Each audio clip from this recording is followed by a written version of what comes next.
প্রতিদিন রমজান মাসে কোরআনের এক পারা করে আপনি পড়েন, রমজান শেষে পুরো কোরআন হবে শেষ অন্তত একবার।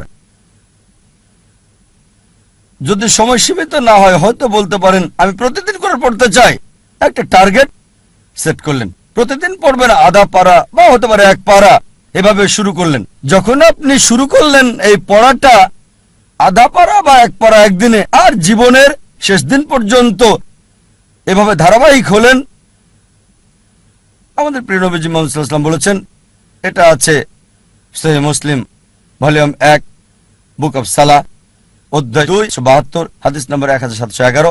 তিনি বলেছেন যে এক লোক নবীজির কাছে বলল, সবচেয়ে ভালো কাজ কোনটি যা আল্লাহ পছন্দ করেন? নবীজি বললেন, আল্লাহ সেই কাজ পছন্দ করেন যেটা ধারাবাহিকভাবে করা হয়, সেটা ছোট কাজ হলেও। একবারে অনেক কাজ করাচ্ছে ধারাবাহিকভাবে কম করাটা ভালো।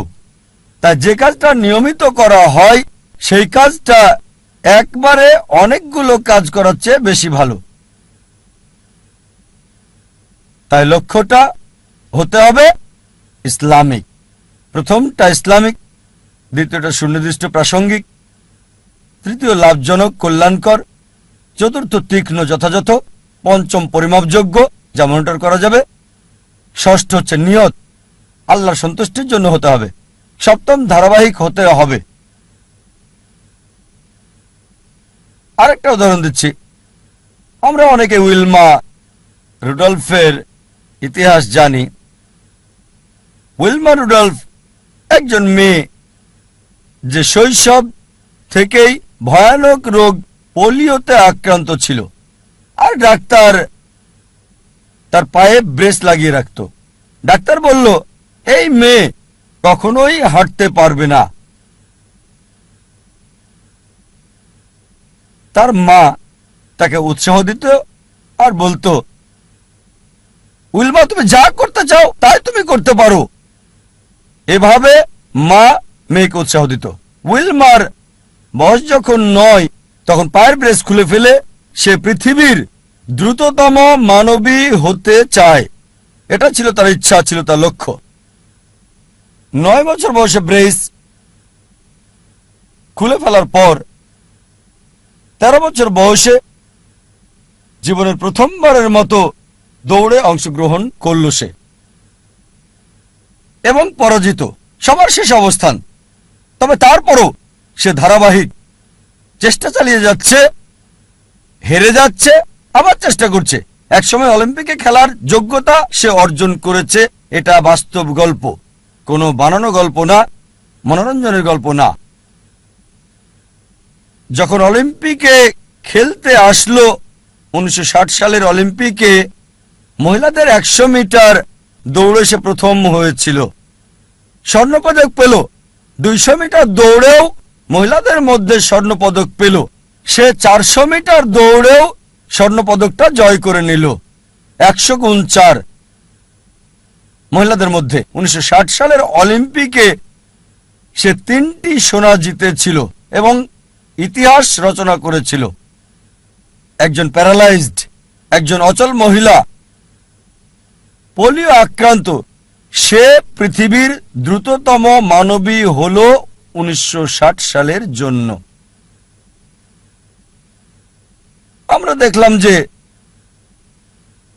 উইলমা লক্ষ্য স্থির করেছে। আর যদি ম্যানেজমেন্ট গ্রুপ বই পড়েন এই বিষয়গুলো তাতে আছে।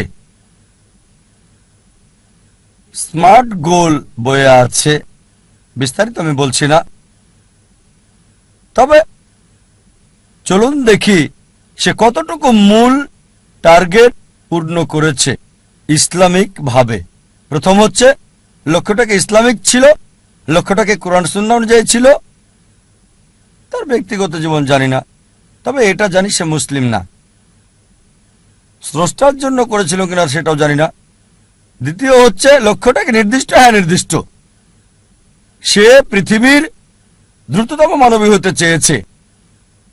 এটা লাভজনক, কল্যাণকর, হ্যাঁ এই পৃথিবীর জন্য লাভজনক। সুনাম পেয়েছে, সম্মান পেয়েছে, তবে আখিরাতের ব্যাপারে আল্লাহ জানেন, আমি জানি না। আখিরাতে এই অলিম্পিক জয়ের সোনা কোনো কাজে আসবে কিনা। যদি না তা করা হয় আল্লাহ সুবহানাহু ওয়া তাআলার সন্তুষ্টির জন্য। এটা কি সুতীক্ষ্ণ এবং যথাযথ ছিল? হ্যাঁ ছিল। এটা পরিমাপযোগ্য ছিল কি? হ্যাঁ। সে জানতো কে বিশ্বের দ্রুততম মানবী। সময়টা হয়তো 9 সেকেন্ড, 10 সেকেন্ড বা 11 সেকেন্ড ছিল, পরিমাপযোগ্য ছিল। আর সে চর্চা করলো, লক্ষ্য অর্জন করলো। তারপর নিয়তটা কি ছিল? সুনাম অর্জন করা। অবশ্যই তা পেয়েছে। আল্লাহকে খুশি করা উদ্দেশ্য ছিল কিনা আমার সন্দেহ। তারপর ধারাবাহিকতা ছিল। হ্যাঁ, ধারাবাহিক ছিল, নিয়মিত চর্চা করেছে, যদিও হেরেছে অনেকবার, জয় করল পৃথিবীর দ্রুততম মানবী।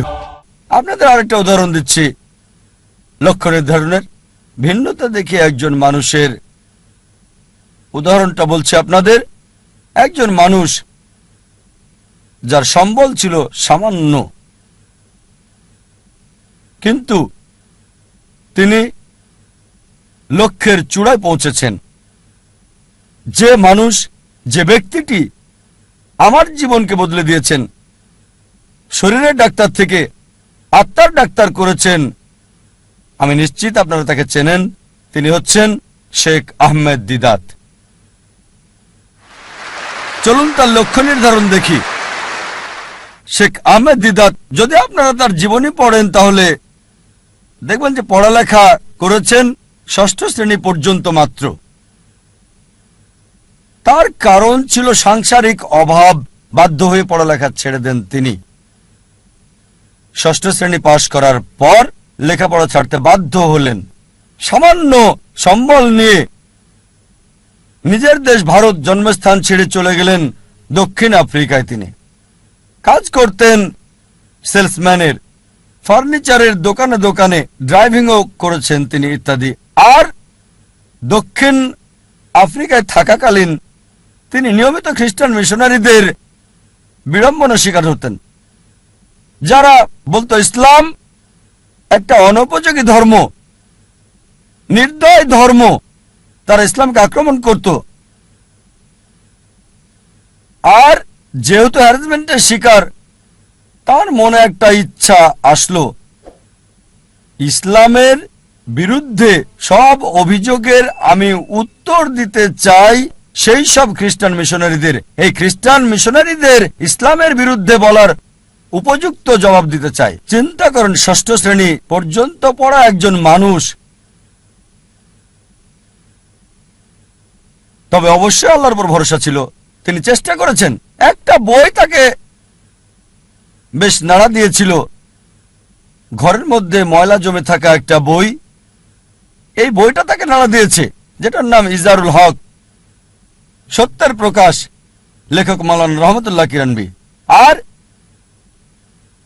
ওই বইয়ে লক্ষ্যের নির্দেশনা পান। এভাবে শুরু করেছিলেন আর 40 বছর ধরে সংগ্রাম করেছেন। তিনি চ্যালেঞ্জ করেছেন খ্রিস্টান ধর্মের রথী মহারথীদের। চিন্তা করেন, 6 পাস একজন মানুষ 40 বছর সংগ্রাম করেছেন, পৃথিবীর সেরা খ্রিস্টানদের সাথে চ্যালেঞ্জ করেছেন। এমন একটা ঘটনা 1986 সালে তিনি বিতর্ক করেছিলেন পাদ্রী জিমি সোয়াগাটের সাথে। আর 80-র দশকে এই জেমি সোয়াগাট ছিল 1 নাম্বার, সবচেয়ে ক্ষমতাধর, সবচেয়ে বিখ্যাত খ্রিস্টান টিভি বিতার্কিক। তার বিতর্কের কয়েক সপ্তাহ আগে শেখ দিদাতের এক ভক্ত বলল, শেখ আহমেদ দিদাত, আমি আপনার ভক্ত, আপনাকে একটা উপদেশ দিচ্ছি। এই জেমি সোয়াগাটকে আমি চিনি, তার সম্পর্কে আমি জানি। তার সাথে বিতর্ক করবেন না, আপনাকে হাসির পাত্র বানাবে আর ফু দিয়ে উড়িয়ে দেবে। চিন্তা করেন, একজন ভক্ত আহমেদ দিদাতকে উপদেশ দিচ্ছে জেমি সোয়াগাটের সাথে ডিবেট না করার জন্য। আমি তাকে চিনি, আপনাকে হাসির পাত্র বানাবে আর ফু দিয়ে উড়িয়ে দেবে। যে লোক সবচেয়ে বিখ্যাত টিভি ব্যক্তিত্ব, টেলিভিশনের মালিক, যার বাজেট ছিল দৈনিক $1 মিলিয়ন বেশি সুনাম অক্ষুণ্ণ রাখার জন্য। আমাদের শেখ আহমেদ দিদাত, মাশাআল্লাহ, তার সাথে আল্লাহ ছিলেন।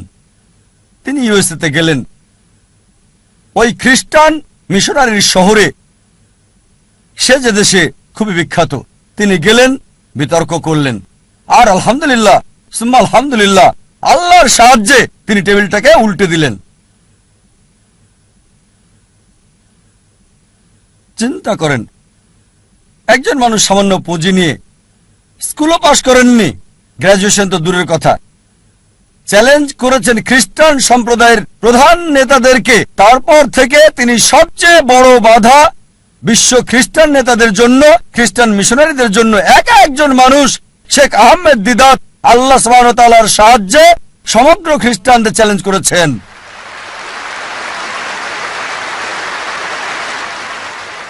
এবার তার লক্ষ্য নির্ধারণ দেখি। 1 নম্বর হচ্ছে ইসলামিক। প্রথমে এটা কি ইসলামিক ছিল? কোরআন এবং সহিহ হাদিস মোতাবেক এটা কি আল্লাহ এবং রাসূলের জন্য ছিল? স্বাভাবিকভাবে হ্যাঁ ছিল। এ কারণেই তিনি লক্ষ্য অর্জন করেছিলেন। দ্বিতীয় হচ্ছে, এটা কি নির্দিষ্ট ছিল? হ্যাঁ, তার লক্ষ্য নির্দিষ্ট ছিল। আমি ইসলামের বিরুদ্ধে অভিযোগের উত্তর দিতে চাই, এটা ছিল নির্দিষ্ট। যথাযথ জবাব দিতে চাই, অমুসলিমদের মন থেকে ইসলাম সম্পর্কে ভুল ধারণাটা সরাতে চাই আমি। তৃতীয় বিষয় হচ্ছে, এটা কি লাভজনক ছিল, কল্যাণকর ছিল? তিনি আখিরাতের লাভ চেয়েছেন, আর ইনশাল্লাহ ইনশাল্লাহ আল্লাহ তাকে জান্নাত দেবেন ইনশাল্লাহ। কিন্তু আখিরাতের কল্যাণের পাশাপাশি দুনিয়াতেও সম্মান পেয়েছেন। দেখেন, 6ষ্ঠ শ্রেণী পাস একজন মানুষ 1986 সালে মুসলিম বিশ্বের নোবেল পেলেন মানবতার সেবায়, বাদশাহ ফয়সাল পুরস্কার তাকে দেওয়া হয়েছিল। 6ষ্ঠ শ্রেণী পাস লোক, তিনি পুরস্কারের জন্য করেননি, হয়তো পেয়েছেন $200 সেজন্য করেননি, পুরস্কারটা ছিল হয়তো স্বর্ণ সেজন্য করেননি, তিনি করেছেন আল্লাহ এবং রাসূলের জন্য। আল্লাহ আখিরাতে পুরস্কার দেবেন, এই দুনিয়াতেও লাভজনক। তারপর এটা কি তীক্ষ্ণ ছিল, যথাযথ ছিল? খুবই তীক্ষ্ণ, যথাযথ সময়ে তার কৌশল সবকিছু যথাযথ ছিল। যখন খ্রিস্টান মিশনারিরা মুসলিমদের বদনাম করত, আমাদের অবস্থান ছিল যখন একেবারে নিচে, এই মানুষ শেখ আহমেদ দিদাত হাজার হাজার তরুণকে অনুপ্রাণিত করেছিলেন এবং আমাকেও। অন্তত আমরা মাথা উঁচু করে দাঁড়াতে পারি ভালোভাবে। তারপর এটা কি পরিমাপযোগ্য? হ্যাঁ। তিনি কি করলেন? খ্রিস্টান মিশনারিদের লেখা বইগুলো সংগ্রহ করলেন, যেগুলো ছিল ইসলামের বিরুদ্ধে লেখা, যেমন জন গিলক্রিস্ট, এইসব বই, জেমস সোগার্ট, আর সেগুলো উত্তর দিলেন। যখন তারা কোরআন এবং ইসলামকে আক্রমণ করত, তিনি জবাব দিতেন তাদের বাইবেল থেকে। কোরআনের আয়াতগুলো সেগুলোর উপরে প্রয়োগ করতেন আর ফলাফল পেতেন পরিমাপযোগ্য। এরপর তার নিয়ত কি ছিল? বিখ্যাত হওয়া নিয়ত ছিল না, বাদশাহ ফয়সাল পুরস্কার পাওয়াটা উদ্দেশ্য ছিল না, নিয়ত ছিল আল্লাহ এবং তার রাসূলের সন্তুষ্টি অর্জন। তারপর ধারাবাহিকতা ছিল? হ্যাঁ ছিল। চিন্তা করেন, তিনি সংগ্রাম করেছেন 40 বছর। তার ইতিহাস পড়লে দেখবেন তার অফিসটা ছিল ছোট্ট একটা ঘর, আর আমাদেরকে বলেছেন সাদা কালো 1000 পাম্পলেট ছাপানোর আগে তাদের মিটিং করতে হতো। চলো মিটিং করি, 1000 সাদা কালো পাম্পলেট আমরা ছাপাতে পারবো কিনা। মাশাআল্লাহ, ধারাবাহিক লক্ষ্যে পৌঁছার আগ পর্যন্ত সংগ্রাম করেছেন। উইলমা রুডলফ এবং শেখ আহমেদ দিদাতের মধ্যে যে পার্থক্য দেখি, তা হলো উইলমা রুডলফের দূরদর্শিতা ছিল না। এই পৃথিবীতে অনেক মূল্য, কিন্তু শেখ আহমেদ দিদাত ছিলেন দূরদর্শী, আর এটা ছিল আখিরাতের জন্য। ইনশাআল্লাহ আল্লাহ তাকে পুরস্কার দেবেন আখিরাতে, দুনিয়াতেও তাকে পুরস্কার দিয়েছিলেন।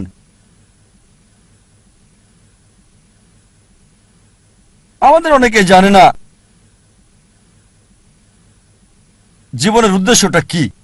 বেশিরভাগই 1 নম্বর উদ্দেশ্যটা হচ্ছে কিভাবে উপার্জন করবে। অধিকাংশ লোককে জিজ্ঞেস করবেন, তাদের সঙ্গে কথা বলে দেখবেন 1 নম্বর চেষ্টা হচ্ছে জীবিকার ব্যবস্থা করা। তারা জীবিকার ব্যাপারে বেশি সচেষ্ট, কিভাবে জীবন চালাবে। তাদের উপার্জনের উপর ভিত্তি করে জীবন ধারণ করে থাকে। তারা কি খাবে, কি পড়বে, কোথায় বাস করবে, কোন স্কুলে পড়াশোনা করবে, কোন স্নাতক ডিগ্রি নেবে, সবকিছু উপার্জনকে ঘিরেই হচ্ছে। আর এরা চিন্তা করে যে যদি বেশি টাকা উপার্জন করতে পারে তাহলে জীবনের লক্ষ্য অর্জন করে ফেলেছে। যেমন আমি যথাযথ হওয়ার উদাহরণ দিলাম। আমাদের অধিকাংশই কি করি, পাখির চোখ নিশানা না করে কি করি, আমরা শূন্যে গুলি করে দিই আর চারপাশের বিষয়গুলো টেনে আনি, নিশানা ছাড়াই গুলি করে দেই। কোনো একটা বিষয়ে গ্র্যাজুয়েশন করি, তারপর যখন বলা হয় কেন এই কোর্স নিয়েছো তুমি, ও আমি তো ভাবিনি। তারপর বিশেষত্ব খোঁজে, আরো বেশি বিশেষত্ব খোঁজে, তারপর চেষ্টা করে যাচাই করে কেন এই কোর্স নিয়েছে। দেখবেন লোকে প্রথমে চিন্তা করে কত উপার্জন করবে, আর উপার্জনের ভিত্তিতে সে সিদ্ধান্ত নেয় কিভাবে তাদের জীবন যাপন করবে। এটা শূন্যে গুলি ছোঁড়ার মতো আর পাখির চোখে নিশানা করার চিন্তা করা। প্রথমে দেখতে হবে আমাদের কেন্দ্র কোনটা, কোনটাকে ভিত্তি করে আমাদের জীবন আবর্তিত হচ্ছে। বিভিন্ন মানুষের ভিন্ন ভিন্ন কেন্দ্র রয়েছে। কিছু লোক তারা আত্মকেন্দ্রিক, সবকিছুতে নিজেদের কথা ভাবে, পৃথিবীর অন্য মানুষকে নিয়ে কোনো মাথা ব্যথা নেই, নিজেদের নিয়ে তারা ব্যস্ত থাকে। কিভাবে জীবনযাপন করবে অন্যদের নিয়ে চিন্তা করার সময় নেই, তারা আত্মকেন্দ্রিক। কিছু লোক পরিবার কেন্দ্রিক, তাদের সারা জীবন পরিবারকে ঘিরেই কেটে যায়। তারা যে কোনো নিয়ম ভাঙতে বা গড়তে প্রস্তুত, হোক সেটা সঠিক কিংবা ভুল, পরিবারকে সুখী করতে। তাদের মূল উদ্দেশ্যটা হচ্ছে পরিবারকে খুশি করা। কেউ হয়তো পিতামাতা কেন্দ্রিক, কিছু হয়তো পরিবার কেন্দ্রিক, স্ত্রী কেন্দ্রিক বা স্বামী কেন্দ্রিক, কেউ হয়তো সন্তান কেন্দ্রিক।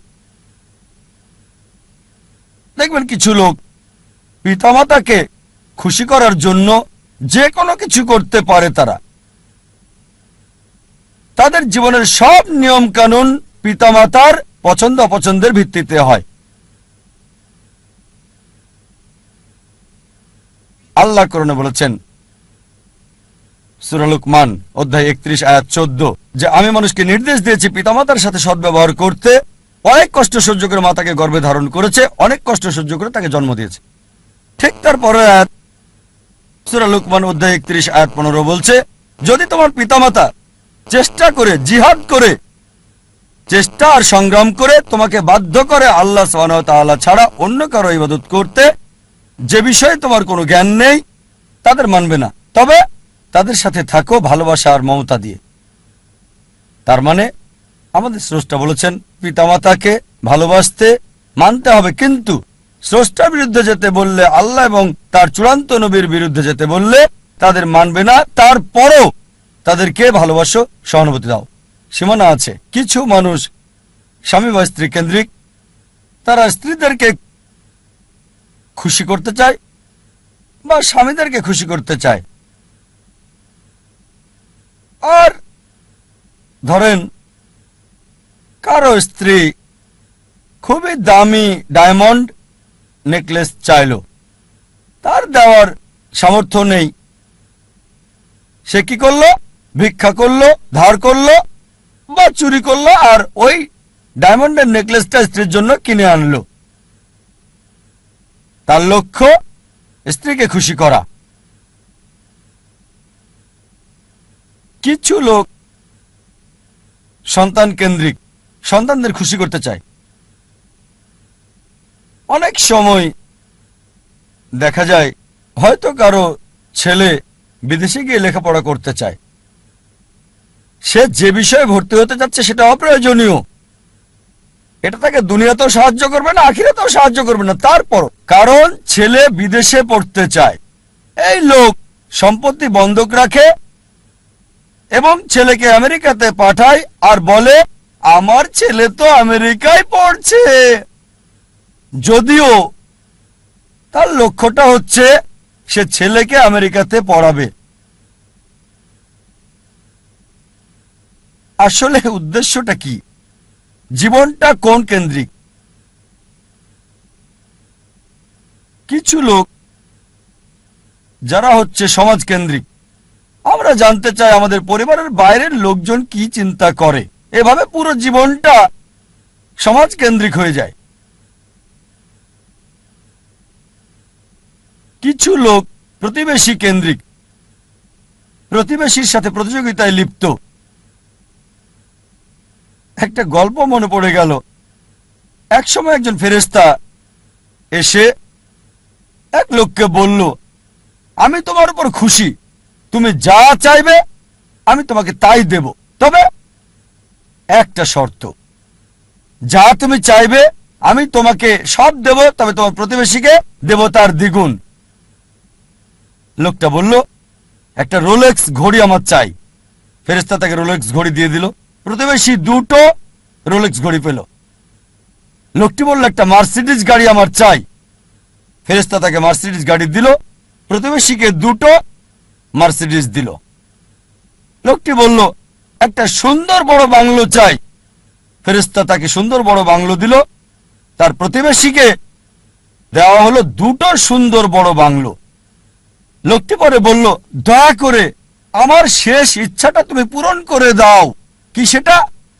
আমার একটা চোখ তুমি নষ্ট করে দাও, যাতে কিছু আমি চোখে না দেখতে পাই।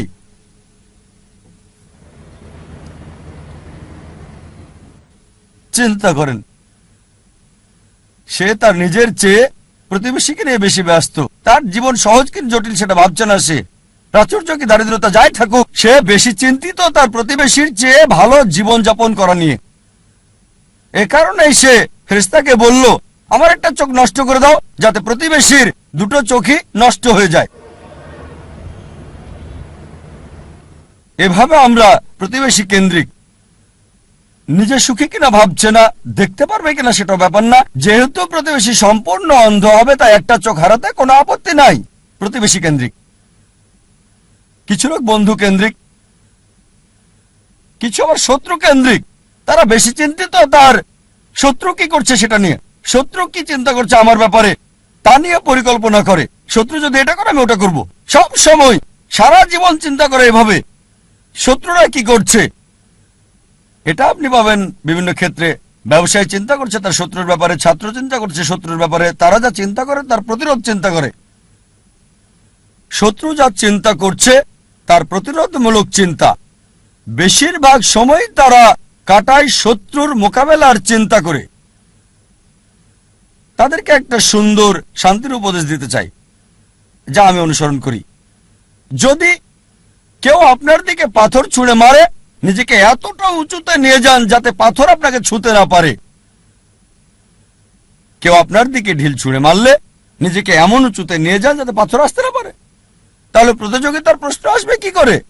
আপনার বিরুদ্ধে শত্রুর পরিকল্পনার সুযোগ আসবে কি করে?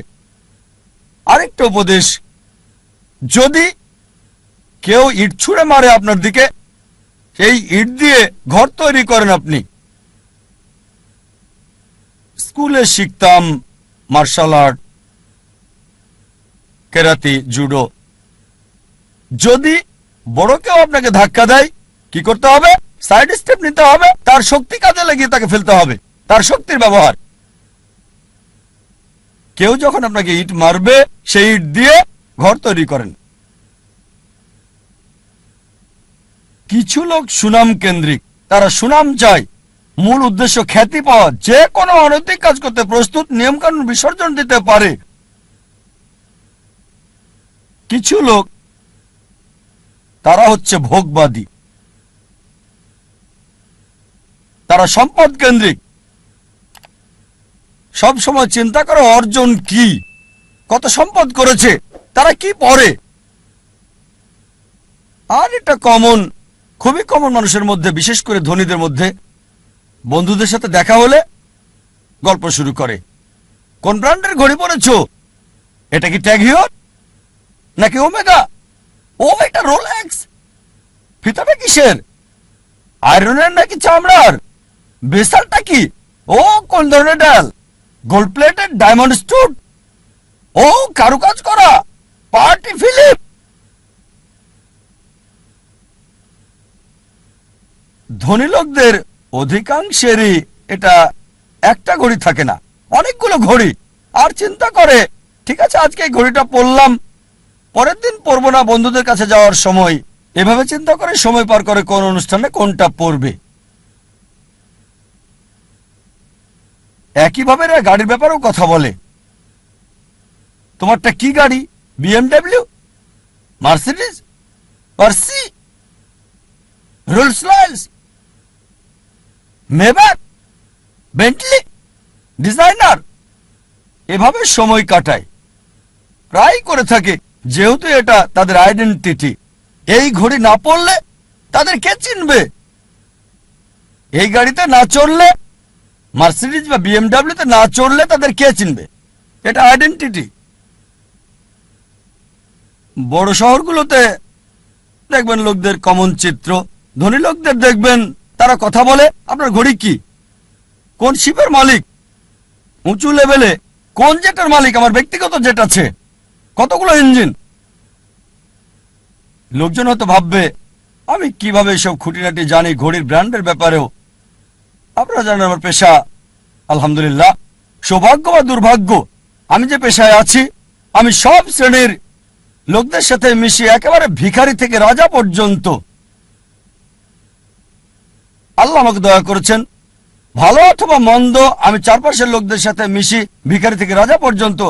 আর যে সুযোগটা আমি পাই কোন বস্তুবাদীর সাথে যখনই কথা বলি, আমি চেষ্টা করি দাওয়াত দেই, তাদের বলি তোমার ঘড়ির দাম হয়তো $1000 বা $10,000 অথবা $1,00,000। আমার ঘড়ি, আমি যেটা পড়ছি, এই ঘড়িটার দাম মাত্র $1400, $30 কম। অনেক বছর ধরে ব্যবহার করছি, ভালো সার্ভিস দিচ্ছে, একেবারে তোমারটার মতোই। সাধারণ ঘড়ি, দাম মাত্র $1400। আলহামদুলিল্লাহ, আল্লাহ দয়া করেছেন, আমি যেগুলো নাম বললাম অধিকাংশ ব্র্যান্ডই উপহার পেয়েছি, সবগুলো ব্র্যান্ডই উপহার পেয়েছি। এই সবগুলো ওমেগা, রোলেক্স, অনেক পেয়েছি। আর আমি নবী মুহাম্মদ সাল্লাল্লাহু আলাইহি ওয়াসাল্লামের পথ অনুসরণ করেছি। আমি অন্য দায়ীদের দিয়ে দেই, আমার স্টাফদের দিয়ে দেই, যাতে করে আমি খুতুওয়াতুশ শয়তান থেকে দূরে থাকতে পারি। অনেক সময় অনেক উপলক্ষে আমাকে নিমন্ত্রণকারীরা তাদের ব্যক্তিগত জেট প্লেন আমার জন্য পাঠায়, ব্যক্তিগত জেট প্লেন আমাকে নিয়ে যাওয়ার জন্য তারা পাঠিয়ে দেয়। এমন অনেকবারই হয়েছে। চিন্তা করেন, জেট প্লেনের খরচ শুধুমাত্র একজন মানুষের জন্য, পাইলটদের পেমেন্ট, এয়ার হোস্টেসের পেমেন্ট, এয়ারপোর্টের ভাড়ার খরচ। তাই আমি তাকে বললাম এটা সবচেয়ে ভালো হয় যদি একটা ইকোনমিক ক্লাস টিকিট পাঠান। আলহামদুলিল্লাহ, আল্লাহ আমাকে দয়া করেছেন, আমার পরিবারকেও রহমত করেছেন।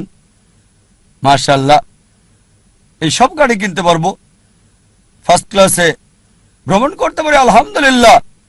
কিন্তু আমি একজন দায়ী, তাই আমি তাকে বললাম এত টাকা খরচ করার চেয়ে বরং একটা ইকোনমিক ক্লাস টিকিট পাঠিয়ে দেন, চলে আসব, বাকি টাকা অন্য কোথাও দান করে দেবেন আল্লাহ সুবহানাহু ওয়া তাআলার পথে। আয়োজকেরও মাশাআল্লাহ নিয়ত স্বচ্ছ হওয়ায় আমাকে বললেন যে আমার জেট প্লেনে কাকে আমি আনতে পাঠাবো, আর কে উত্তম আল্লাহর পথে দায়ী ইচ্ছে। আমি তাকে বললাম ইনশাআল্লাহ আপনার নিয়ত যেহেতু সহি, ইনশাআল্লাহ আল্লাহ আপনাকে পুরস্কার দেবেন। তার নিয়ত ছিল আল্লাহর পথে দায়ীর জন্য ভালো ব্যবস্থা করা, আল্লাহ তাকে পুরস্কার দেবেন। একটা কথা মনে রাখবেন, এর মানে বলছি না যে এই সব কিছু ভোগ বিলাস একেবারে হারাম। সব ক্ষেত্রে এগুলো হারাম তা নয়, জীবনের উদ্দেশ্যটা কি জানতে হবে। এগুলো হারাম হতেও পারে, আবার নাও হতে পারে। একটা উদাহরণ দিচ্ছি, মনে করেন আপনার অবস্থান ক্যাটাগরি এ তে, যাদের এসব করার সামর্থ্য নেই, এই দামি ঘড়ি, এই দামি গাড়ি, দামি বাংলো, কিন্তু যদি সে ভিক্ষা করে, যদি ধার করে, চুরি করে বলে অন্য দামি ঘড়ি কেনে, দামি গাড়িতে চড়ে, এটাকে ইসরাফ বলা হয়, এটা হারাম। দ্বিতীয় শ্রেণীর লোক আছে যাদেরকে আল্লাহ সামর্থ্য দিয়েছেন। আল্লাহ কোরআনে বলেছেন সূরা আনাম অধ্যায় 6 আয়াত 71, কিছু লোককে আমি অনেক বেশি প্রাচুর্য দিয়েছি অন্যদের চেয়ে। আল্লাহ বলেন সূরা আনাম অধ্যায় 6 আয়াত 165, আল্লাহ কিছু মানুষকে অন্যের উপর মর্যাদা দিয়েছেন যাতে তিনি তোমাদের পরীক্ষা করতে পারেন। তাই আল্লাহ যদি আপনাকে সামর্থ্য দেন আর আপনি এগুলো কিনেন, দামি গাড়ি, দামি ঘড়ি, দামি বাংলো, আর শুধু এগুলো নিয়েই আপনি থাকেন, এগুলো ছাড়া কিছুই করতে পারেন না, এটাই আপনার কেন্দ্র, এটাই আপনার জীবনের উদ্দেশ্য, তাহলে এটা হারাম। তৃতীয় ক্যাটাগরির লোক আছে যাদেরকে আল্লাহ সামর্থ্য দিয়েছেন, তারা সেগুলো কিনে, তবে সেগুলো নিয়েই পড়ে থাকে না। এটা কিনেছে। নবী সুলাইমান আলাইহিস সালামের উদাহরণ দেখে তিনি ধনী ছিলেন, মালিকও হয়েছিলেন, তবে এগুলোর উপর নির্ভরশীল না। তাই যদি এগুলো কিনেন আর যদি আল্লাহ সুবহানাহু ওয়া তাআলাকে মেনে চলেন, বস্তুবাদী বিলাসের উপর নির্ভরশীল না হন, তাহলে এটা মুবাহ, ঐচ্ছিক, এটা হারাম না। তবে সবচেয়ে উত্তম চতুর্থ ক্যাটাগরি যাদের আল্লাহ সামর্থ্য দিয়েছেন আর তারপর সেগুলো ব্যবহার করে না, এগুলো কিনে না। প্রিয় নবীজি মুহাম্মদ সাল্লাল্লাহু আলাইহি ওয়াসাল্লামের মতো। আমাদের প্রিয় নবী মুহাম্মদ সাল্লাল্লাহু আলাইহি ওয়াসাল্লামের ক্ষমতা ছিল, সুনাম ছিল, আধিপত্য ছিল। সে সময় তিনি রাজা হতে পারতেন, সারা পৃথিবীর সব ধন সম্পদের মালিক হতে পারতেন, অথচ যখনই কোনো পুরস্কার পেতেন, অনেক সময়, প্রায় সময় তিনি তার সাহাবীগণকে সেগুলো দিয়ে দিতেন। এজন্য না যে গ্রহণ করা হারাম হবে, কেউ যদি ভালো উপহার দেয় সেটা রাখতে পারেন, সেটা হারাম না, কিন্তু নবীজি অন্যদের দিয়ে দিতেন। চতুর্থ ক্যাটাগরি আল্লাহ সামর্থ্য দিয়েছেন আর সেগুলো ব্যয় করে আল্লাহ সুবহানাহু ওয়া তাআলার পথে।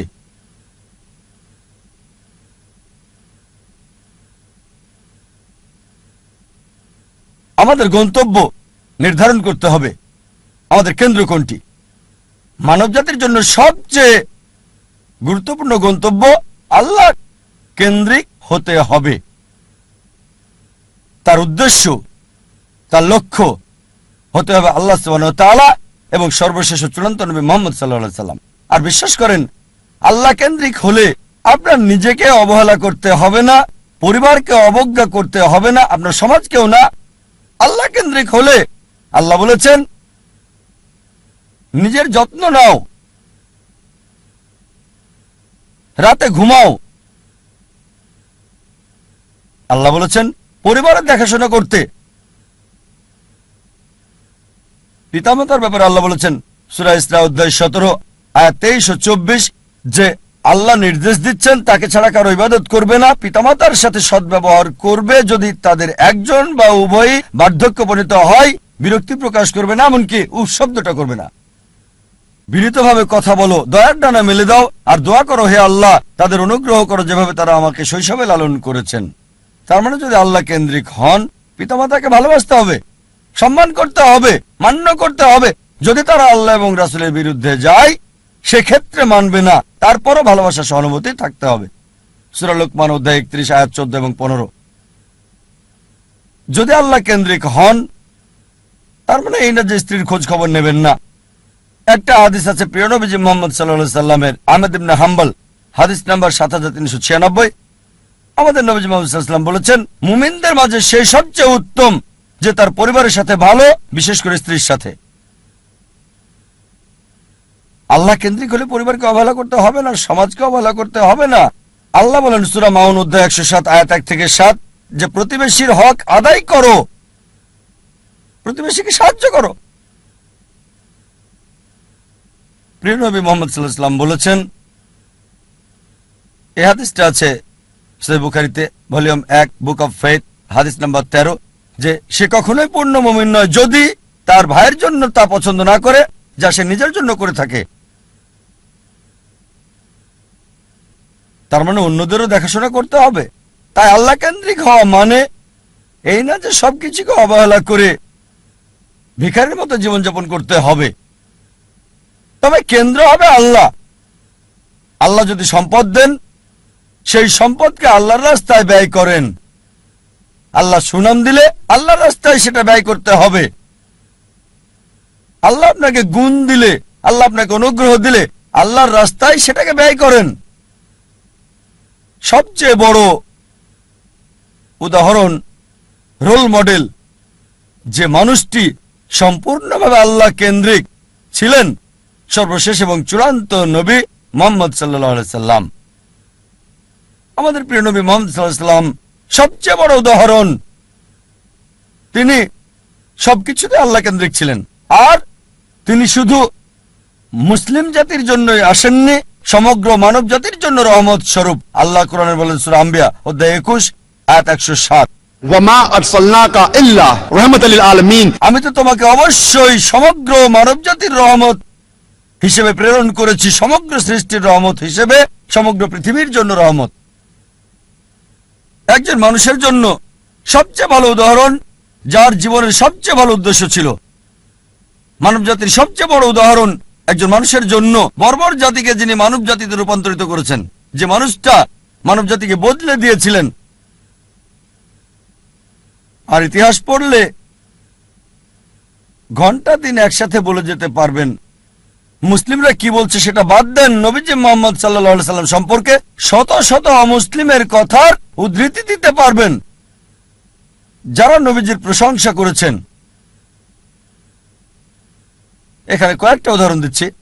জর্জ বার্নার্ড শ, তিনি বলেছেন মুহাম্মদ সাল্লাল্লাহু আলাইহি সাল্লাম সম্পর্কে যে আমি তার সম্পর্কে পড়েছি, মানে নবী মুহাম্মদ সাল্লাল্লাহু আলাইহি সাল্লাম, আর আমার মতে নিরপেক্ষ অবস্থান থেকে বললে তাকে মানবতার রক্ষাকারী বলা উচিত।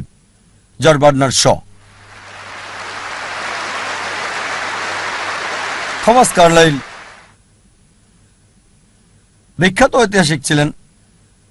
তিনি একজন ইউরোপিয়ান অমুসলিম। তার লেখা একটা বই হিরোজ অ্যান্ড হিরো ওয়ারশিপ, তিনি বীরদের ইতিহাস তুলে ধরেছেন। আর এক নম্বর হিরো, একজন বীর নবী। তিনি ঈসা আলাইহিস সালাম ছিলেন না, তিনি মুসা আলাইহিস সালাম ছিলেন না, দাউদ আলাইহিস সালাম ছিলেন না, সুলাইমান আলাইহিস সালাম ছিলেন না, তিনি ছিলেন মুহাম্মদ সাল্লাল্লাহু আলাইহি সাল্লাম। চিন্তা করেন, থমাস কার্লাইল একজন ইউরোপিয়ান, একজন খ্রিস্টান, তিনি এক নাম্বার বীর নবী হিসেবে রেখেছেন নবী মুহাম্মদ সাল্লাল্লাহু আলাইহি সাল্লামকে।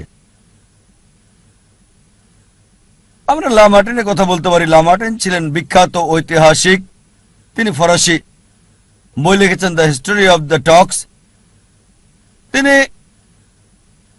লিখেছেন, যদি উদ্দেশ্যের মহানুভবতা, সামর্থ্যের সীমাবদ্ধতা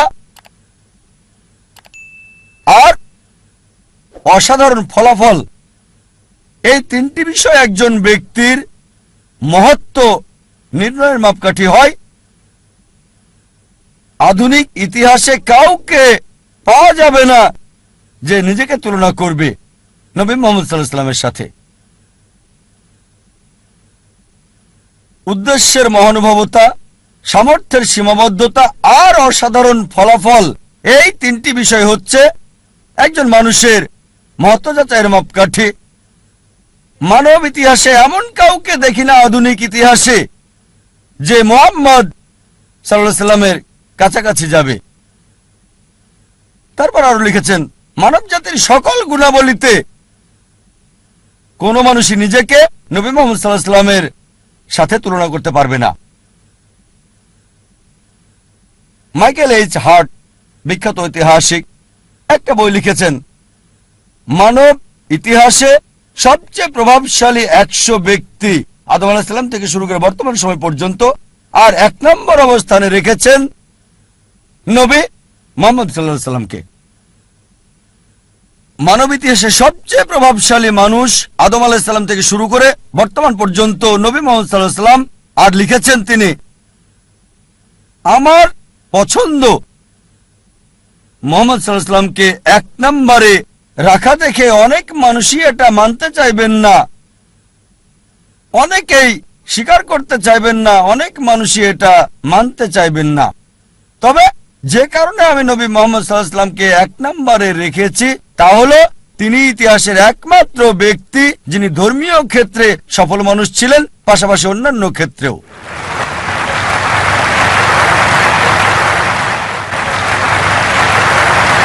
যদি এনসাইক্লোপিডিয়া ব্রিটানিকা পড়েন 11তম সংস্করণ, নবী মুহাম্মদ সাল্লাল্লাহু আলাইহি ওয়াসাল্লাম সম্পর্কে এতে বলা হয়েছে মুহাম্মদ সাল্লাল্লাহু আলাইহি সাল্লাম ছিলেন পৃথিবীর সবচেয়ে সফল ধর্মীয় ব্যক্তিত্ব। চিন্তা করেন, এনসাইক্লোপিডিয়া ব্রিটানিকা। তারা বাধ্য, আর কেউ নেই বলার মতো। তারা সত্য বলতে চেয়েছে, চেষ্টা করেছে, তাদের সত্য বলতেই হবে। কারণ আল্লাহ কোরআনে বলেছেন সূরা ইসরা অধ্যায় 17 আয়াত 81, فقل جاء الحق وزهق الباطل إن الباطل كان زهوقا। যখন সত্য মিথ্যার বিরুদ্ধে দাঁড়ায়, মিথ্যা ধ্বংস হয়ে যায়, আর মিথ্যার ধ্বংস অনিবার্য। আল্লাহ কোরআনে বলেন সূরা কালাম অধ্যায় 68 আয়াত 4, নিশ্চয়ই নবী মুহাম্মদ সাল্লাল্লাহু আলাইহি সাল্লাম উত্তম চরিত্রের উপর অধিষ্ঠিত। আল্লাহ বলেন সূরা আহজাব অধ্যায় 33 আয়াত 21, অবশ্যই নবী মুহাম্মদ সাল্লাল্লাহু আলাইহি সাল্লামের জীবনের মধ্যে তোমাদের জন্য রয়েছে উত্তম আদর্শ। নবী মুহাম্মদ সাল্লাল্লাহু আলাইহি সাল্লাম জীবনের সকল ক্ষেত্রেই সফল ছিলেন, কেবল ধর্মীয় ক্ষেত্রে নয়, রাজনৈতিক ক্ষেত্রেও সফল, নিরপেক্ষতার ক্ষেত্রে, সুষ্ঠু জীবনযাপনের ক্ষেত্রে তিনি এতই সফল ছিলেন যে তার প্রত্যেকটা কাজই আমাদের জন্য অনুসরণীয়। তিনি কি পড়তেন, যদি অনুসরণ করেন ইনশাআল্লাহ সওয়াব পাবেন। আদেশ করেছেন আর নিজেও টাকনুর উপরে কাপড় পরতেন, যদি টাকনুর উপরে কাপড় পরেন ইনশাআল্লাহ পুরস্কার পাবেন। ওই ব্যক্তির মতো বিজ্ঞানী হতে চাইলে আইজাক নিউটনের লম্বা চুল সাহায্য করবে না, তার জুতা সাহায্য করবে না, কাপড় সাহায্য করবে না। কিন্তু যদি নবীজির মতো হতে চান, তিনি যা করেছেন সেগুলোর মতো তাকে কপি করেন, আপনার কল্যাণ হবে এই পৃথিবীতে, পাশাপাশি আখিরাতেও। তিনি বলেছেন দাড়ি রাখতে, যদি দাড়ি রাখেন ইনশাআল্লাহ কল্যাণ হবে আপনার। নবীজি যা করেছেন, জীবনের সকল ক্ষেত্রে সফল ছিলেন, তিনি সবচেয়ে উত্তম রোল মডেল সব মানুষের জন্য। ইসলামের ইতিহাসে আরো কয়েকজন রোল মডেল, তারা হলেন আল আশারে মুবাশশিরা, সেই 10 জন যারা জান্নাতে সুসংবাদ পেয়েছেন। এটা আছে সুনান তিরমিজি ভলিউম নাম্বার 4 হাদিস নাম্বার 1171। নবীজি 10 জনের নাম উল্লেখ করে গেছেন: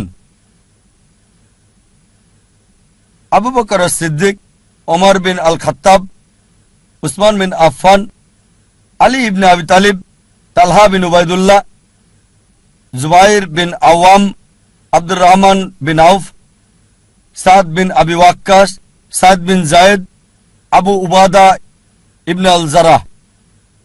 এই 10 জন লোককে বেহেশতের সুসংবাদ দিয়েছেন নবী মুহাম্মদ সাল্লাল্লাহু আলাইহি সাল্লাম। ইতিহাসে আরো অনেক রোল মডেল রয়েছেন, এখানে বিস্তারিত বলার সময় নেই। অনেক মহিলা রয়েছেন যারা রোল মডেল। সবচেয়ে বড় উদাহরণ মা মরিয়ম, যিশু আলাইহিস সালামের মা। আল্লাহ কোরআনে বলেন সূরা আল ইমরান অধ্যায় 3 আয়াত 42, وإذ قالت الملائكة يا مريم আর ফেরেশতা এসে বলল, হে মরিয়ম, إن الله اصطفاكِ وطهركِ واصطفاكِ على نساء العالمين। আল্লাহ তোমাকে বাছাই করেছেন আর পবিত্র করেছেন আর তোমাকে মনোনীত করেছেন সব নারীদের মধ্যে।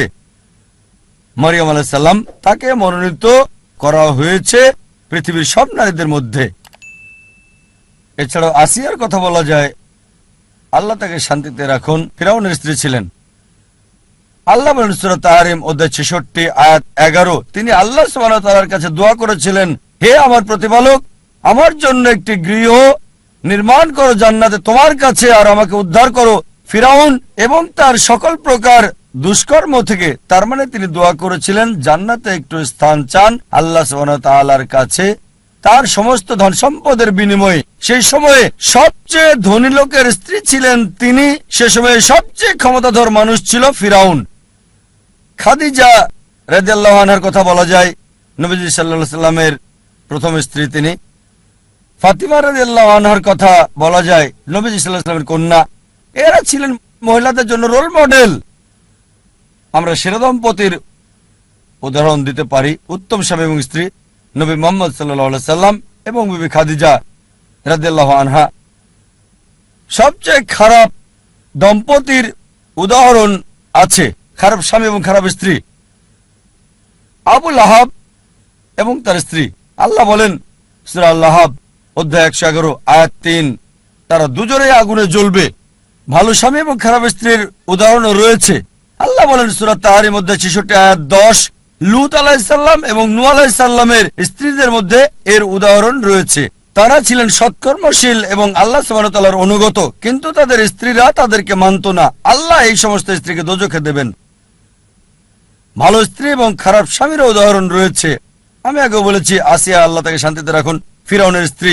ফিরাউন ছিল খারাপ স্বামী, আসিয়া সবচেয়ে ভালো স্ত্রী। তিনি দোয়া করেছিলেন সূরা তাহরীম অধ্যায় 66 আয়াত 11, আমি জান্নাতে একটু জায়গা চাই আল্লাহ সুবহানাহু ওয়া তাআলার কাছে দুনিয়ার সম্পদের বিনিময়ে, ফিরাউনের সব সম্পদের বিনিময়ে। এমন অনেক উদাহরণ আছে। নবীজি মুহাম্মদ সাল্লাল্লাহু আলাইহি ওয়াসাল্লাম বলেছেন, আল্লাহ শক্তিমান বিশ্বাসীকে বেশি ভালোবাসেন। বর্তমান সময়ে অনেক উদাহরণ আছে। এমন একটা নাম শেখ বিন বাজ, আল্লাহ তাকে রহম করুন, রহিমুল্লাহ। সামর্থ্য কম ছিল, অন্ধ ছিলেন, তারপরও অনেক জ্ঞানী ছিলেন তিনি। যদিও অন্ধ ছিলেন তবুও তার সময় অন্যতম সেরা পণ্ডিতদের একজন। শেখ আহমেদ দিদাত উদাহরণ আছে, ষষ্ঠ শ্রেণীর পাস, খ্রিস্টান বিশেষজ্ঞদের চ্যালেঞ্জ করেছেন। আরেকটা উদাহরণ দিতে পারি, যদিও বড় না তবে আলাদা। আমি নিজে আমার নিজের কথা, যদিও নিজেকে বড় মনে করি না তবে আলাদা। এ কারণে যারা আমার শৈশব দেখেছে তারা আমাকে জানে আমি তোতলা ছিলাম। যখন কেউ বলতো তোমার নাম কি, আমি বলতাম যা যা যা যা জাকি, এরকমই ছিলাম। শৈশব থেকে আমি তোতলা। শেখ আহমেদ দিদাতের দ্বারা অনুপ্রাণিত হয়ে মেডিকেল কলেজে পড়ার সময় পৃথিবীর সেরা ডাক্তার হওয়ার স্বপ্নটাই দেখতাম। কখনো চিন্তাও করিনি যে 25 জন লোকের সামনে কথা বলবো। এই অবস্থা ছিল ডক্টর জাকির নায়েকের। স্বপ্ন দেখতাম পৃথিবীর সেরা ডাক্তার, বড় সার্জন হওয়ার। কখনো স্বপ্নেই ভাবেনি। স্বপ্নের ক্ষেত্রে যে কোনো স্বপ্ন আপনারা দেখতে পারেন, তবে 25 জনের সামনে কথা বলার মতো স্বপ্ন আমি কখনো দেখিনি।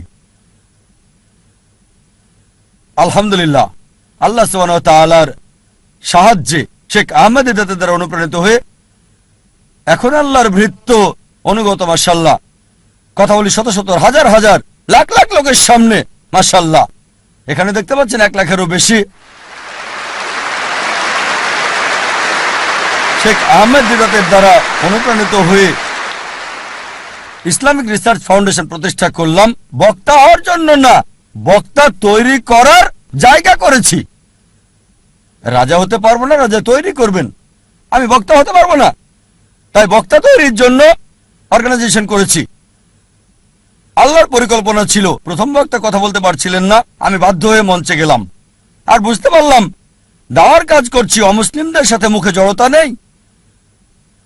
যখন মুসলিমদের সাথে কথা বলছি তখন আছে, অমুসলিমদের সাথে কথা বলে তোতলাই না আমি। যখন স্টেজে যাই, সাধারণত স্টেজে গেলে মানুষ তোতলায়। আলহামদুলিল্লাহ, আল্লাহ সুবহানাহু ওয়া তাআলার রহমতে আমি স্টেজে গিয়ে তোতলাইনি। তিনি দয়া করেছেন, আমাকে শরীরের ডাক্তার না করে আত্মার ডাক্তার করেছেন। আর শেখ আহমেদ দিদাত, আমি তাকে বললাম, আঙ্কেল, 1987 সালে প্রথম দেখা করি। আমি তার ড্রাইভার ছিলাম, চালক। যেখানে যেতেন আমি নিয়ে যেতাম যাতে সময়টা বেশি পাই। বললাম, আঙ্কেল, আপনি কেন এত এগ্রেসিভ? তিনি বললেন, বাবা, আমি এগ্রেসিভ না, আমি মিলিট্যান্ট। মিলিট্যান্ট। শয়তানের সাথে দুইভাবে যুদ্ধ করা যায়, পানি দিয়ে অথবা আগুন দিয়ে। আমি আগুন বেছে নিয়েছি। এটা ছিল তার উত্তর। আমি যখন দেওয়া শুরু করলাম, তার ম্যাটেরিয়াল ব্যবহার করতাম, তবে নরম হয়ে থাকতাম, খুব নরম, খুব দয়ালু। কোনো ফলাফল নাই। মেডিকেল কলেজে দাওয়া দিতাম, তারপর মিলিট্যান্ট হলাম। শেখ দিদাতের চেয়ে বেশি মিলিট্যান্ট। হায় আল্লাহ, কি পেলাম! মুসলিম বন্ধুরা সব দৌড়িয়ে পালিয়ে যেত, আর আমি অমুসলিমদের সাথে একা। মিলিট্যান্ট হওয়ার একই ফলাফল পেলাম। মাশাআল্লাহ, আল্লাহ আমাকে পথ দেখিয়েছেন। স্টেজে এসে আমি নরম হয়ে যাই, এত নরম হই যে প্রশ্নকারীরা গালমন্দ করলে আমি হাসতাম। শেখ আহমেদ দিদাত আমাকে দিলেন টাইটেল, প্রথমে দিলেন দিদাত প্লাস, তারপর আবার যখন দেখা হলো, বাবা তারা তোমাকে গালমন্দ করছে, অভিশাপ দিচ্ছে, তুমি হাসছো, আবার টাইটেল দিলেন। আমার যা করতে লেগেছে 40 বছর, তুমি তা করে ফেলেছো 4 বছরে। আর আলহামদুলিল্লাহ, যদি আমার ব্যাপারে দেখেন, আমার পছন্দটা, আমি এমন লোক যে সব সময় চেয়েছি সেরাটা, কখনোই 2 নাম্বারটা চাইনি, সেরাটা। শৈশব থেকে সেরাটা বাছাই করেছি। এখন আমি আমার আকাঙ্ক্ষাকে আল্লাহ সুবহানাহু ওয়া তাআলার দিকে ফিরিয়েছি। একেবারে সেরা ক্যামেরাটা চেয়েছি, সেরা যন্ত্রপাতি, সবচেয়ে ভালো পরিবেশ আল্লাহর বার্তা প্রচার করার জন্য সেরা কনফারেন্সটা করতে চেয়েছি। এই কারণে এই কনফারেন্স আমরা এখানে করছি। ধরেন গ্র্যামি অ্যাওয়ার্ডস এবং অস্কার অ্যাওয়ার্ডস, এদের উদ্দেশ্যটা হারাম, তবে তাদের প্রযুক্তি প্রশংসা করার মতো। বললাম কেন আমরা করতে পারবো না আল্লাহ সুবহানাহু ওয়া তাআলার জন্য? উদ্দেশ্য ভিন্ন, আল্লাহ সুবহানাহু ওয়া তাআলাকে খুশি করা। পৃথিবীকে দেখাতে চাই যে আমরা মুসলিমরাও আলহামদুলিল্লাহ করতে পারি। এমন না যে এগুলো ছাড়া দেওয়া হবে না, হবে। আমরা দেখাতে চাই যে আমরা আল্লাহ সুবহানাহু ওয়া তাআলার জন্য সেরাটা চাই, সবচেয়ে ভালো অফিস করতে চেয়েছি। এজন্য সবচেয়ে ভালো অফিস করেছি, ব্যবহার করেছি ইটালিয়ান মার্বেল। আমার অফিসে ইটালিয়ান মার্বেল, ইসলামিক রিসার্চ ফাউন্ডেশনে আমার বাড়িতে ইটালিয়ান মার্বেল নাই। কেন? যে স্থানে মানুষ আল্লাহ সম্পর্কে জানতে আসে, তাদের সেরাটা দিতে চেয়েছি। সে সময় 1990-এর দিকে ইন্ডিয়াতে ইটালিয়ান মার্বেল মুসলিম অফিসে শুনি নাই, সামান্য দিয়ে শুরু। আমাদের অফিস ছিল মাত্র 20 থেকে 25 বর্গ মিটারের, 25 বর্গ মিটার অফিস ছিল, একজন কর্মচারী। এখন মাশাআল্লাহ আল্লাহর দয়ায় এখন 400-রও বেশি এমপ্লয়ি মাশাআল্লাহ, সবচেয়ে বড় দাওয়া প্রতিষ্ঠান মাশাআল্লাহ। আল্লাহ সাহায্য করেছে। স্কুলে আমি ভালো বিতার্কিক ছিলাম, খুবই ভালো। উদ্দেশ্য কি ছিল? বিতর্কে জয়ী হওয়া। উদ্দেশ্য পরিবর্তন করেছি, দিন প্রচারের চেষ্টা করছি, সত্য দিন, ফলাফল পাচ্ছি। প্রথমে আমি ঘুমাতাম 5 ঘন্টা 6 ঘন্টা মেডিকেলের সময়, এখন ঘুমাই মাত্র 3 ঘন্টা আল্লাহর জন্য। আর আমার সবসময় চেষ্টা ছিল পৃথিবীতে ভিন্ন কিছু বা সেরা কিছু করা, দুটো যে কোনো একটা।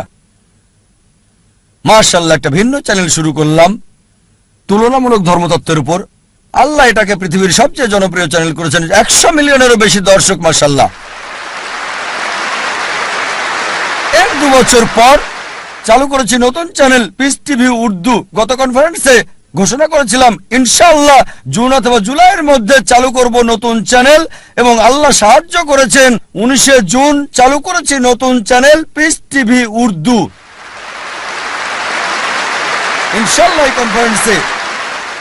এই কনফারেন্সের শেষ দিনে ইনশাআল্লাহ যদি আল্লাহ চান, ঘোষণা দিতে চাই চালু করতে যাচ্ছি 3য় চ্যানেল পিস টিভি বাংলা।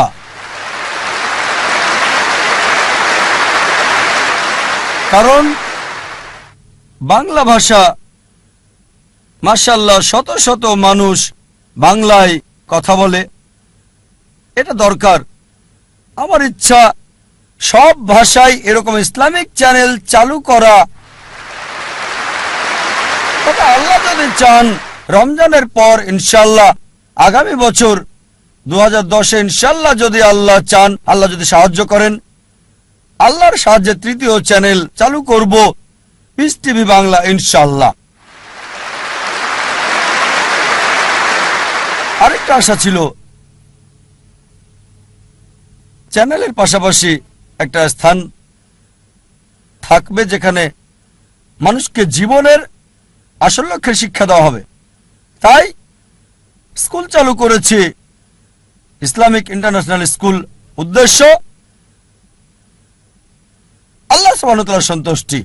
আল্লাহকে খুশি করার মধ্য দিয়েই দেখবেন আল্লাহ আখিরাত এবং দুনিয়াতেও পুরস্কার দান করবেন। এই ইচ্ছা নিয়েই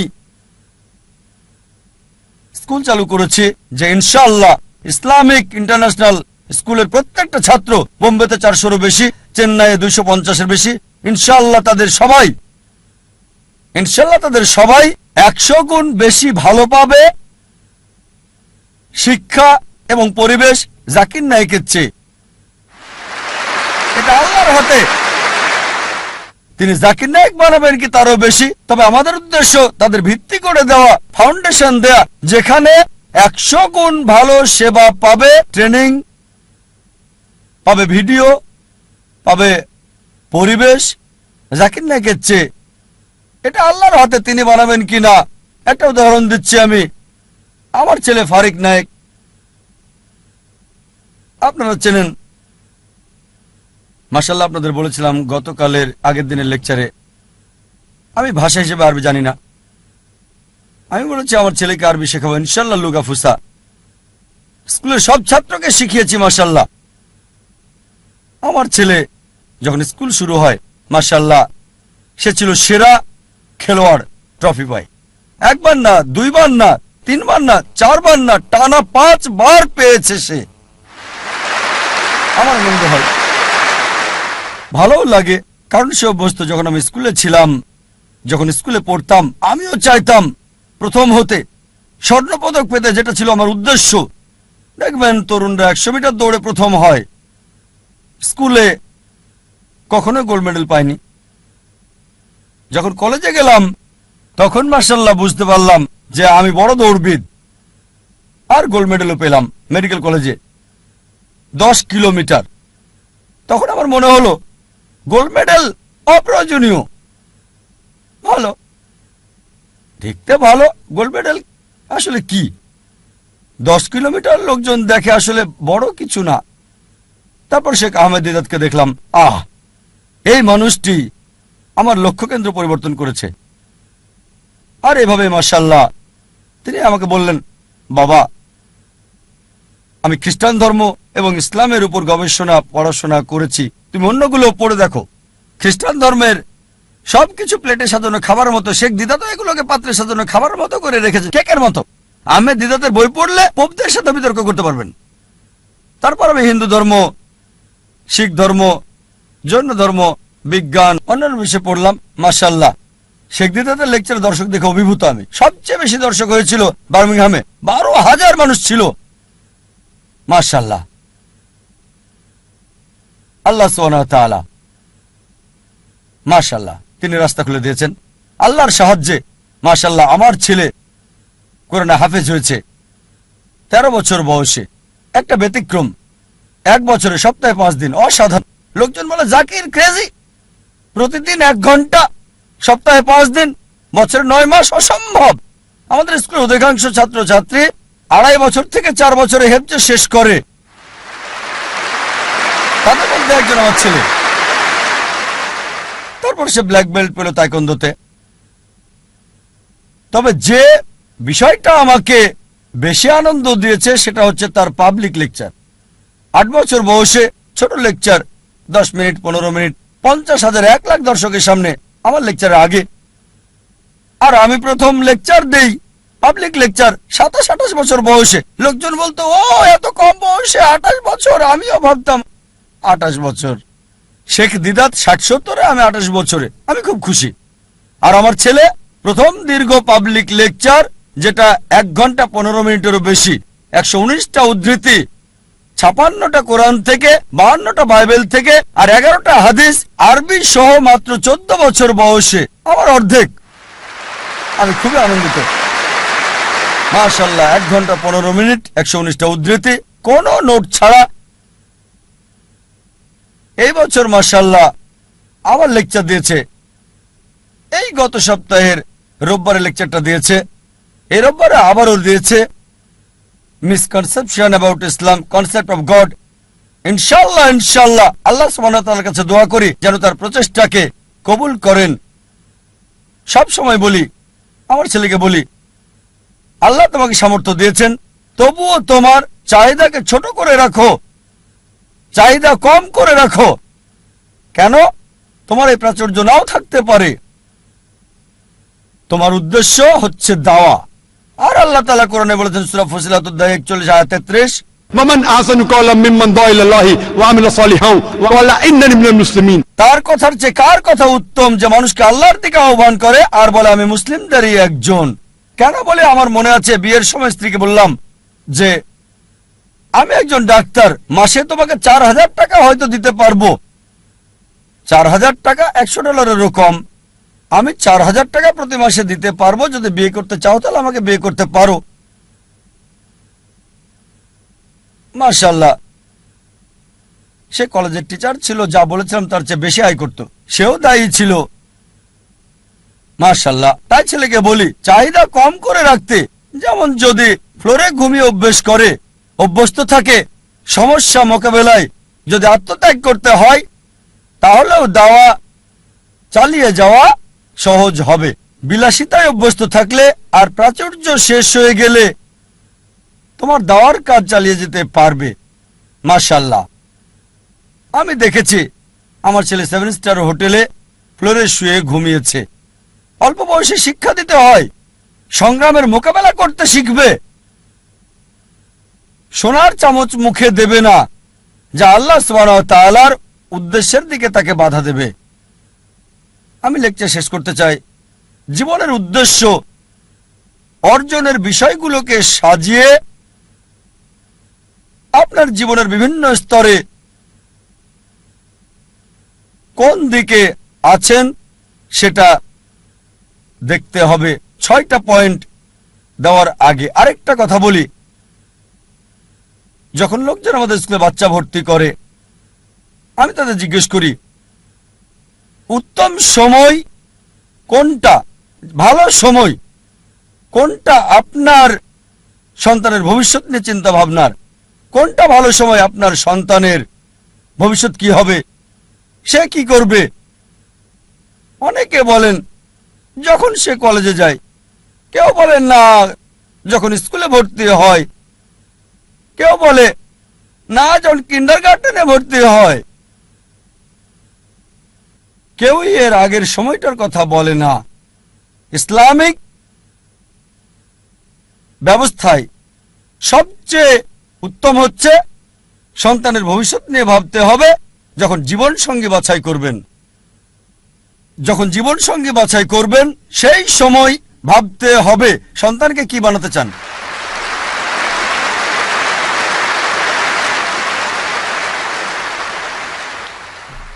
কারণ তার মা বাবা পিতামাতা তাদের আসল শিক্ষক। প্রথমে আপনাকে ভাবতে হবে, সেটা আসল সময়। আপনাকে সন্তানের ভবিষ্যৎ নিয়ে ভাবতে হবে। জীবনের উদ্দেশ্যগুলো সংক্ষেপে বলছি যা একজন মানুষকে ভাবতে হয়। 1 নাম্বার হচ্ছে যখন শিক্ষা দেবেন দেখতে হবে কোন প্রতিষ্ঠানে পড়াচ্ছেন। স্কুল, কলেজ, যেটা দুটোরই সুযোগ সৃষ্টি করবে আখিরাত এবং দুনিয়া। শুধু এই দুনিয়ার ডিগ্রি আপনাকে সাহায্য করবে না। এমন একটা স্কুলে দেন যেখানে দুনিয়া এবং আখিরাত দুটোই হয়। আর ইনশাআল্লাহ এই উদ্দেশ্য নিয়ে শুরু করেছে ইসলামিক ইন্টারন্যাশনাল স্কুল। আর যদি আল্লাহ চান আমাদের স্কুলের আরো শাখা বাড়ানো হবে। দ্বিতীয় হচ্ছে দেখবেন তার বন্ধুদেরও যেন একই জীবনের উদ্দেশ্য থাকে। বন্ধু হতে হবে ইসলামিক। যখন বড় হয় এমন প্রতিষ্ঠানে যোগ দেবে যার লক্ষ্য এবং উদ্দেশ্য কোরআন এবং সহিহ হাদিসের ভিত্তিতে। ইসলামিক প্রতিষ্ঠানে যোগ দিন, তবে যুক্ত হওয়ার আগে দেখবেন সেই প্রতিষ্ঠান আল্লাহ সুবহানাহু ওয়া তাআলার কোরআনের নির্দেশ এবং নবী মুহাম্মদ সাল্লাল্লাহু আলাইহি সাল্লামের কথা মেনে চলছে কিনা। চতুর্থ হচ্ছে যখন পেশা বাছাই করবেন, আল্লাহ বলেন সূরা আল ইমরান অধ্যায় 3 আয়াত 104, তোমাদের মধ্যে যারা ভালো কাজ করার জন্য অন্যকে আদেশ করবে, মন্দ কাজে নিষেধ করবে, আর তারাই মূলত সফল কাম। আল্লাহ বলেন সূরা ফুসিলাত অধ্যায় 41 আয়াত 33, ومن أحسن قولا ممن دعا إلى الله وعمل صالحا وقال إنني من المسلمين। তার কথার চেয়ে কার কথা উত্তম যে মানুষকে আল্লাহর দিকে ডাকে, সৎকর্ম করে আর বলে আমি মুসলিম। এমন পেশা বাছাই করতে হবে যেটা আল্লাহ সুবহানাহু ওয়া তাআলার দিকে নিয়ে যায়। আল্লাহ সুবহানাহু ওয়া তাআলার বার্তা পৌঁছে দেওয়া, তার চেয়ে আর কখনো কোনো ভালো পেশা হতে পারে না। 5 নম্বর, একই উদ্দেশ্য আছে এমন জীবন সঙ্গী বাছাই করতে হবে, একই লক্ষ্য আল্লাহ এবং তার রাসূল, আল্লাহ কেন্দ্রিক। আর 6 নম্বর পয়েন্ট, কোরআনের আয়াত দিয়ে আলোচনা শেষ করতে চাই। সূরা আনাম অধ্যায় 6 আয়াত 162 বলা হয়েছে, إن صلاتي ونسكي ومحياي ومماتي لله رب العالمين।